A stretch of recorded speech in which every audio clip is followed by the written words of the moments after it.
You know, if you've been watching me for any amount of time, you already know I'm a very calm, cool, and collected individual. I rarely let things upset me or bother me. I don't get mad very often. I have a superpower of just letting things roll off my back. No sweat, no problem. But, believe it or not, every once in a while, just like you, I do get a little bit upset, a little bit bothered. There are certain things that just rub me the wrong way. Idiosyncrasies, if you will. Things that irritate me, maybe, is a good way to put it. It's been a while since I've done one of these videos. It's time to update the list of things that irritates me. I've done 4 or 5 of these videos in my time here on YouTube. If I can remember, I'll put a playlist up here somewhere that'll take you to the other ones of these videos I've done. But let's update the list for February 2021. Not 20, 2021. List of things that irritate me.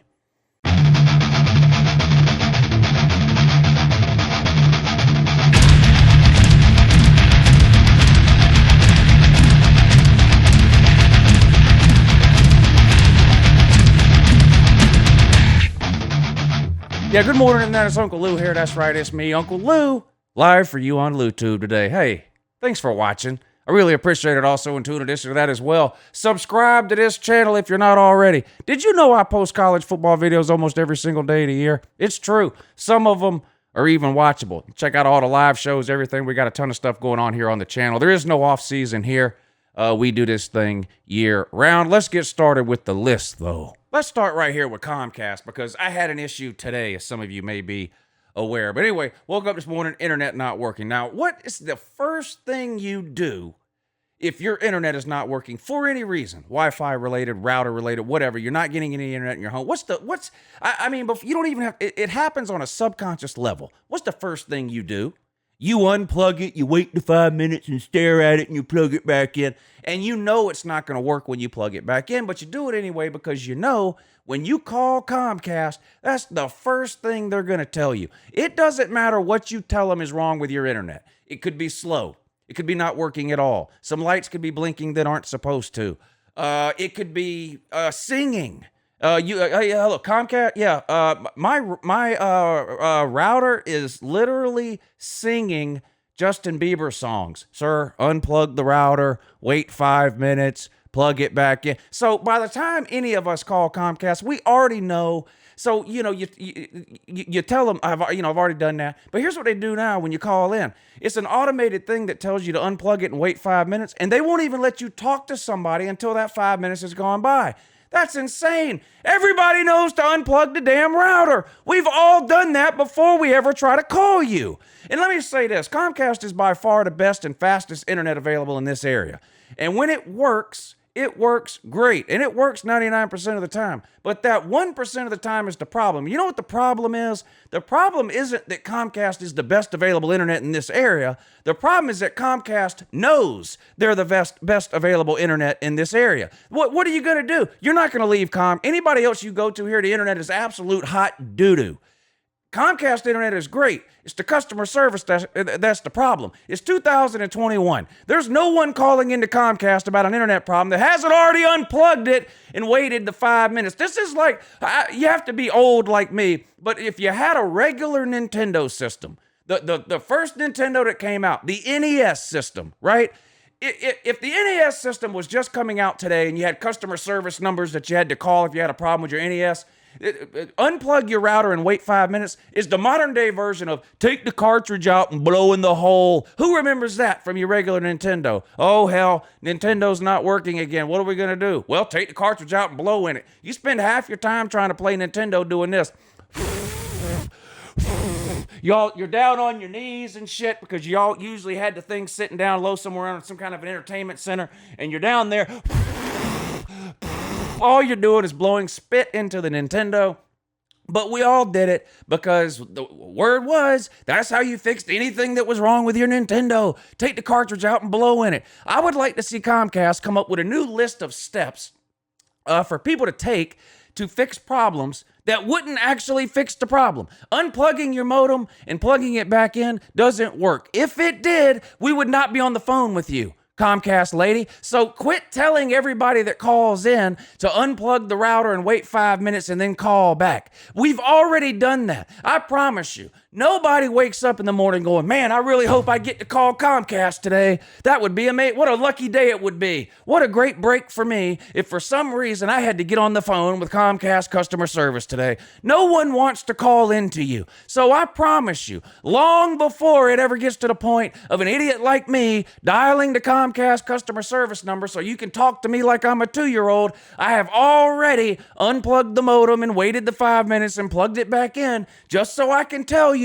when you answer the phone 4 hours later that no, it didn't work. We need to know what the real problem is. And that's the modern day version of blowing inside of your Nintendo. But here's the deal with Comcast. Like I said, they are the best internet around here, but they know that, and that's the problem. Let's make a list of things that Comcast could tell you to do besides unplugging the modem and waiting 5 minutes that also have zero chance of fixing the problem. How about beating it with a spatula? Wouldn't that be great? Hey, yeah, this is Uncle Lou here. Got up this morning and the internet's not working again.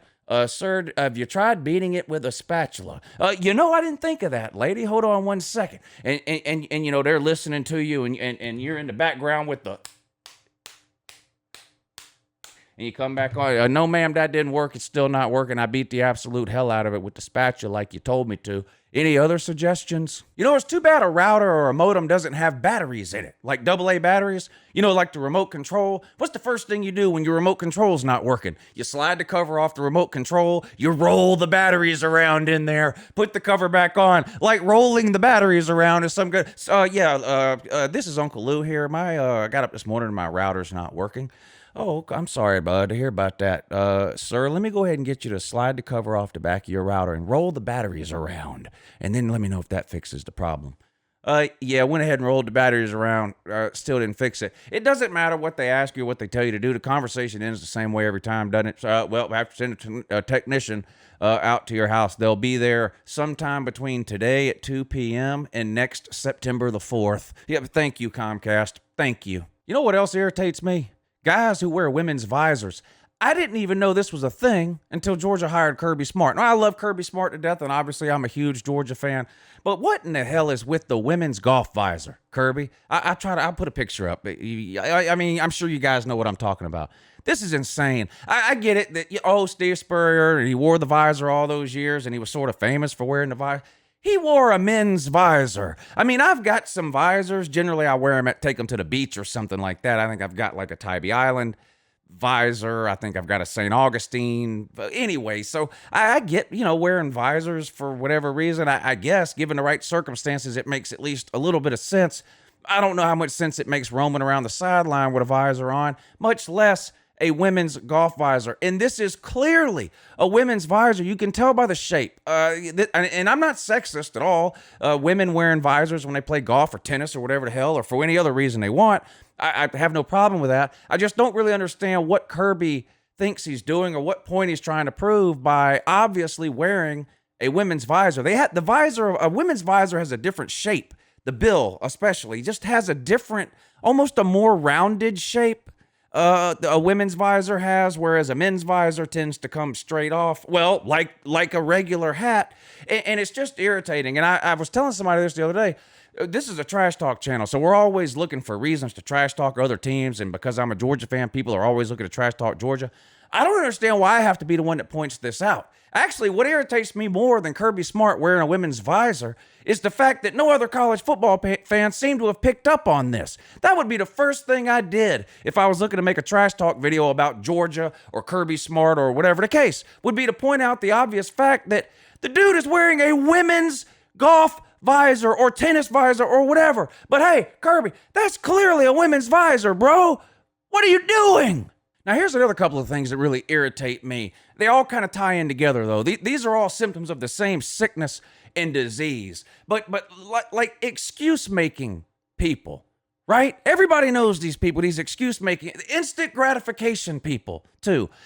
Two separate things, but really, like I said, tie into one. Symptoms of the same disease. People who want whatever they want, and they want it now.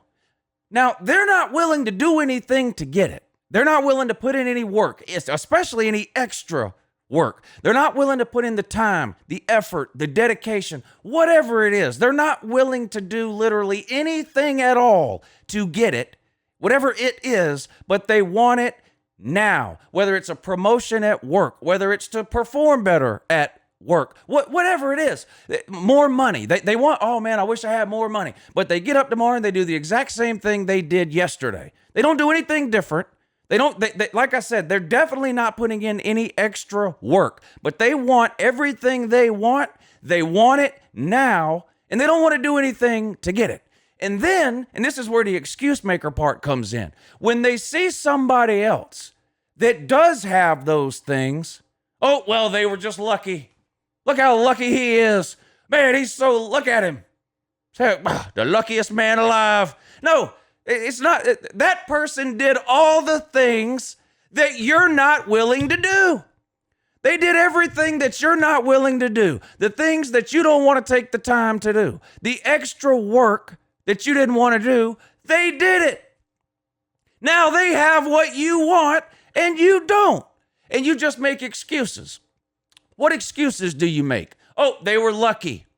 They cheated. They cheated. You could tie this into football, right? What do people always say about Alabama, particularly with their recruiting classes? Well, they're buying recruits. Oh, look, Alabama won again. Best team money can buy. Yeah, like it has nothing to do with the fact that Nick Saban is the greatest college football coach of all time and goes out and recruits the best players at the best positions and then develops them. Never mind the fact he does all that. Never mind the fact he's been doing that for 12 years. Every single high school recruit on planet Earth has only known one best coach in college football for the majority of their lives, and that's Nick Saban. Every high school recruit in America grows up wanting to go to Alabama. It's no surprise to me that Alabama continues to get high-rated recruiting classes and then turn those into national championships. It's a cycle. It's a self-fulfilling prophecy. You recruit well, you develop those players well, those players win. Then other highly rated players want to come there. But no, you hear this all the time. Well, they're buying players. Look at him. Probably got a new truck. How much did that guy cost? What did he get? A Dodge Challenger? Cheating. Has nothing to do with the fact that Nick Saban is the greatest coach of all time, one of the hardest working coaches of all time, consistently has one of the best staffs in all of college football, which is why it turns over all the time. Every other team can't get Nick Saban, so they go get his staff. Recruits at an insane level, gets the absolute most out of all the players he gets. But it's not that. It's none of that. It's none of that. They cheat. Man, Alabama's lucky. Alabama sure is lucky. Look at Nick Saban. Look how lucky he is.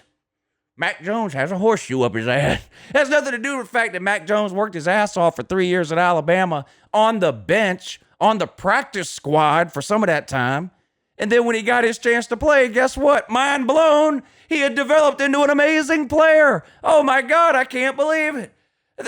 They cheated. How much did they pay 3-star Mac Jones? My God, this is unbelievable. And you can take this in a lot of different directions. Like you see it with work-related stuff all the time, don't you? Your neighbor has something you don't have. Well, he's lucky as hell. Look how lucky he is. Man got a new car. Somebody must have gave it to him. I guess he's just lucky. No, he went out and busted his ass. He did all the extra work that you won't do. He got up an hour earlier than he needed to. He stayed late at work an hour later than he had to. I mean, this isn't rocket science. But these instant gratification people, they don't want to put in any of the work. None. Some of these people, if they had $100 to their name, I mean, if these people were one paycheck away from being homeless, they would take that one paycheck and buy the Mega Millions ticket, wouldn't they? Yes, these are the people that when you go to the gas station to get you a Gatorade and you see 25 people standing in line at 8 o'clock on a Tuesday night because, oh my God, the Mega Millions is up to 800 million. Those are the people I'm talking about. They could have stayed at work an hour later that day. They could have gone home and got a better night's sleep and gotten up an hour earlier the next day. But no, They're in line to buy Mega Millions lottery tickets with with the last dollar to their name. It's irritating. Speaking of the gas station, you know what else irritates me? This isn't just a gas station issue, but I've noticed it most recently at the gas station. Why can you not buy anything? You can't go anywhere anymore and just buy something without, you got to give them some information. You know, they should start changing price tags, right? Okay, let's say you're in the gas station, you want to get you a Kit Kat and a Ho-Ho. Okay? And it says the Ho-Ho is 99 cents. The Kit Kat is $1.49. There should be a separate tag on there. This is going to cost you $1.49 plus one piece of personal information. What is going on? The gas station that I go to right up the road here, sometimes I'll go in there and get a cup of coffee. I've been doing this for years in there. About a month ago, every time you go to buy a cup of coffee, they want your phone number.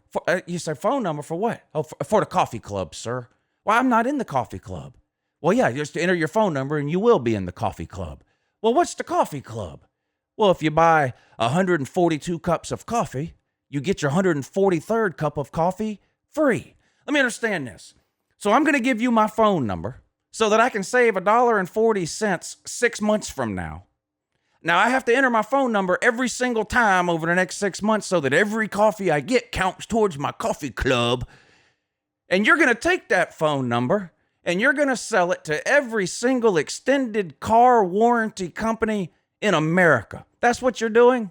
No, I would rather you don't give me the free cup of coffee. In fact, I would rather you charged me 50 cents more for my cup of coffee than I would to give you my phone number to eventually get a free cup of coffee at some distant point way out in the future after I finally buy my 500 cups of coffee. You're selling your personal information for 2 free cups of coffee a year. This is insane. This is insanity. Now, this all started years ago with the whole Kroger card thing, right? Now, you go in Kroger, something's on sale, right? Coke, we'll take 12 packs of Coke, okay? They're $4 a piece, or if you can buy 2, get 1 free with your Kroger card. You have to have the Kroger card. It's not just the sale price, right? So you dumbass like me, we get up to the register, you know, I picked up the 3 Cokes because I seen the buy 2, get 1 free. They scan all your stuff, right? What do they ask you? Do you have a Kroger card? No, lady. No one has a Kroger card. Nobody carries that around anymore. And that's great news for Kroger. Because don't worry, if you don't have your Kroger card, don't worry. Don't worry, sir. Enter your phone number. No, I'm not giving you my phone number so that I can get 3 12-packs of Coke for the price of 2. If you want to run a sale on Coke, run a sale on Coke. My phone number doesn't have anything to do with that. Nothing at all. Why would I give you my phone number so I could save $4 on a case of Coke? And it's not just Coke. Every single sale in Kroger is dependent upon you providing them some of your personal information. This is insane. I don't know how we ever, as a society, I don't know how we ever got to the point where this is acceptable. We should have put our foot down on this years ago. But see, when people used to actually carry around a Kroger card, they didn't realize they were giving away their personal information. But that's what you were doing. I mean, that's exactly what you were doing. You used to have to fill out a form this damn big to get your Kroger card. Name, address, phone number, child's name, your 2nd grade school teacher's name, the name of the first pet you had as a child, all this stuff so that you could get your 3rd 12-pack of Coke free, or so that you could get 10 cents a pound off your chicken. This doesn't make any sense. And to Kroger and to everyone else that does this, stop doing it. If you want to run a sale on Juju Beans, run a sale on Juju Beans. It shouldn't be dependent on me providing you with some of my personal information. Now, this is why I personally shop at Publix, okay? Publix is more expensive. No doubt. No question about it. Over the course of a year, you're going to spend some amount of money more at Publix than you would at Kroger or almost any other grocery store if you bought the exact same things. That's 100% true. But you know what Publix will never ask you for, ever? Your personal information. And I appreciate that from Publix. Kroger and all these companies that want my phone number so that I can save a quarter, that's irritating. Okay, now I want to talk to you people that ride your bicycles in the street, because this irritates me. I know that almost every city, county, state, township, whatever, in America anymore has these bicycle ordinances, right? You see these signs everywhere on the back of these idiots' Subarus. Share the road. Okay, I get it. It's legal for you to ride your bicycle on the road. I understand that. You have a right to do it now, I guess. Just because you have a right to do something, just because something is quote unquote legal, that don't make it right, Jack. I live in Georgia on the South Carolina border. In South Carolina, you can ride your motorcycle with no helmet on. That's a terrible idea. You shouldn't be doing that. Now, this is Darwinism at work. I mean, this is natural selection. You're literally viewing natural selection in real time when you see someone riding down the road on a motorcycle with no helmet on. I mean, you see these nitwits on the interstate and everywhere else. And I honestly feel the same way about bicyclists. I get that you have a right to do it. That doesn't make it right, okay? People have places to go.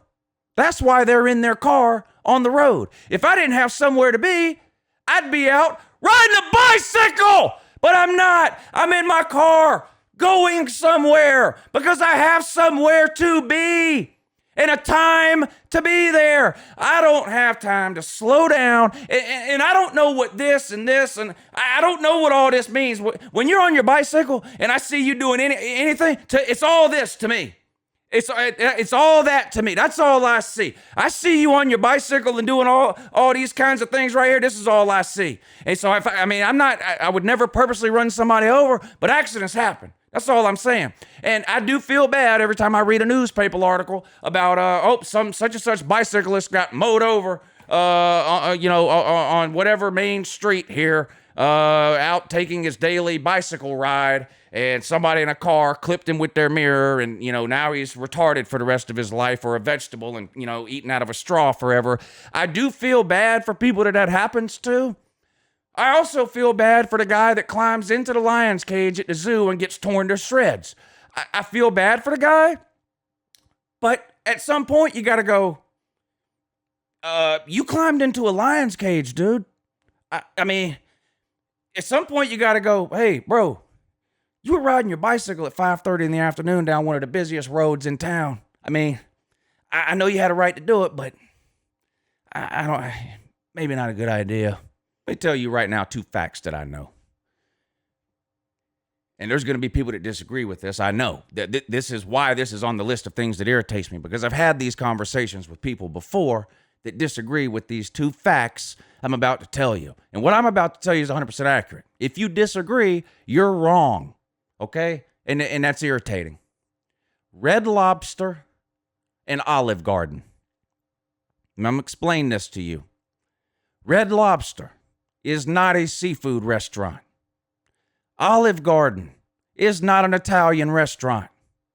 They're not. They're garbage. Okay? It's garbage on a cheap plate. That's all it is. Any restaurant, Olive Garden, any restaurant that has all-you-can-eat salad ain't a restaurant. Okay?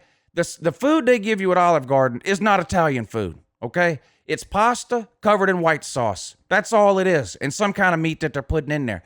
That doesn't make it Italian. Olive Garden is not Italian. It's absolute garbage. Olive Garden is terrible. If anything, it's a sit-down version of fast food Italian. And that's being kind. That's being kind. To refer to Olive Garden as Italian food in any way is really an insult to actual Italian food. I don't know how many of you, and like I said, I know there's people that, I love the Olive Garden. I go there every Sunday after church. I know you do. I know. Because when I ride by there, I see your dumbass standing outside in a circle around the place, waiting on your unlimited salad and breadsticks. I know.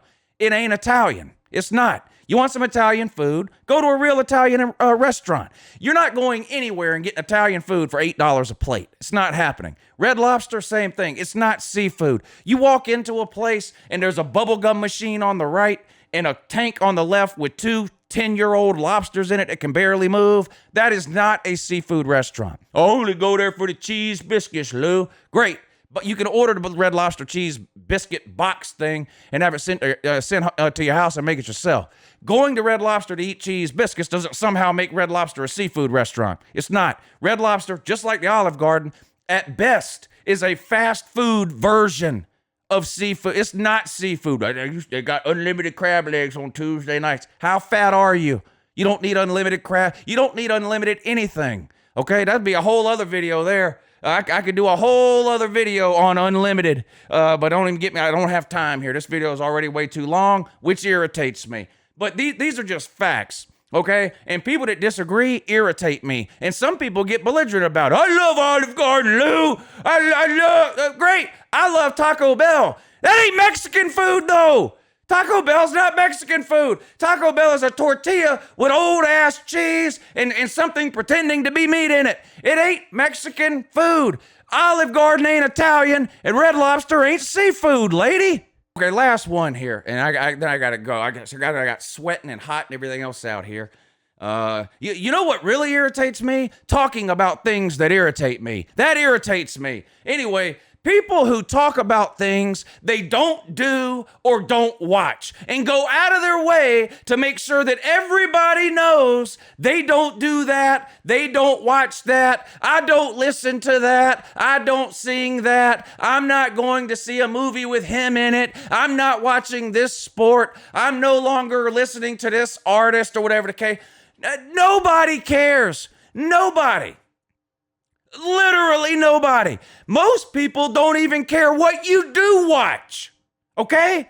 I'm talking about social media here. All right? Shout out to Celine Driver. But, sir, you're not the only one that's guilty of this here. I see this all over social media all the time. Well, guess I'm not watching Roseanne anymore. Yeah, I'm not watching the NBA. Hey, this is what they do. They sit around, they get the keyboard out. They're at home going, what am I not going to watch today? Let me see. Well, I'm not going to watch the NBA. I'm not watching the NFL today. Let me make a post about that. And they said, and you're scrolling through Facebook and you see some random nitwit with some, 3-paragraph long post explaining to whoever is reading his Facebook that he's not watching something. Hey, lady, I don't give a shit what you're not watching. Like I said, very few people even care what you are watching. What is this that people have to go around telling everybody what they're not gonna do? This is like opposite day. This is unbelievable. It's like I get up in the morning and I'm trying to plan the day with Mrs. Lou and the kids. And, hey, Mrs. Lou, you sleep good? What are you not doing today? Give me a list of things you're not doing. No, that would be insane. If I were to sit around and talk or type on social media all day long about all the things I'm not doing, I wouldn't have time to do anything. All I would be doing is talking about what I'm not doing. That would be what I'm doing. Talking about what I'm not going to do. I swear to God, I don't get it. And most of these people with the NFL in particular, I'm not watching NFL anymore. You never watched it to start with then. I mean, that's chances are. You see with the NBA. Oh my God. Did you hear what such and such owner of an NBA team said about Donald Trump? Guess I'm not watching the NBA anymore. You dumbass, you can't name 3 NBA teams. You never watched the NBA to start with. But even if you did, no one cared when you watched it. We definitely don't care now that you don't watch it. And this could be literally anything. I mean, imagine getting up in the morning and going on straight to Facebook in the morning and going, no way I'm eating pancakes today. As you're in the kitchen making a bowl of cereal. Why not just take a picture of the bowl of cereal and go, #Fruit Loops. But no, you don't do that. You make a bunch of posts about what you're not doing. I swear to God, this is probably one of the most insane fads or whatever that I've ever seen. I honest to God, cannot figure this one out. Imagine if you had to spend your day, everybody you ran into, whether it was at work, at the grocery store, you're putting gas in your car in the afternoon, and there's someone standing in the thing next to you. Imagine if every person you ran into today turned to you and goes, "Hey, I'm not watching the NFL today. I'm not cutting the grass today. I'm not residing my house today. Oh, I'm not checking my mail today either. Gonna wait till tomorrow. Have a good day." And they walked away. You would think that person was insane. You would literally think that person was insane. But then you go home and you make a Facebook post telling everyone everything you're not doing and not watching. Why? All right, there you go. Another installment of things that irritate me. Let me know down below some things that irritate you, or what about the things I named in today's video? Do any of those things also irritate you? Let me know. Until next time, have a good morning.